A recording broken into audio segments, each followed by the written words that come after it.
রাজনৈতিক বিভাজন, ধর্মীয় বিভাজনে আমাদেরকে ঐক্য তৈরি করতে পারবে না কেউ।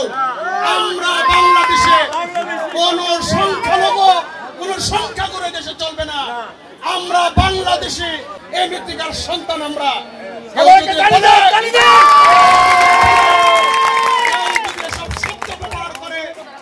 ঠিক আছে, কেউ যদি এসব শব্দ ব্যবহার করে তাদের রাজনৈতিকহীন উদ্দেশ্য আছে।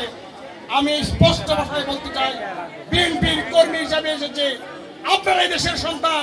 আমরা ভোট চাওয়ার জন্য আসি নাই, একটা মাত্র ইচ্ছা, সেটা হচ্ছে প্রথমে আমাদের নেতা বলেছেন, প্রথম বাংলাদেশ আমার, শেষ বাংলাদেশ, জীবন বাংলাদেশ আমার, মরণ বাংলাদেশ। এই দেশের জন্য আমরা রক্ত দিয়েছি, এই দেশকে সকলে মিলে রক্ষা করবে ইনশাল্লাহ। একটি সমৃদ্ধ আধুনিক বাংলাদেশ গড়ে তুলব। কেউ যদি এই ধরনের কোন শব্দ ব্যবহার করে আপনারা প্রতিরোধ গড়ে তুলবেন। এটা আমার দেশ, আপনার দেশ, সকলের দেশ। তাদেরকে অসংখ্য ধন্যবাদ।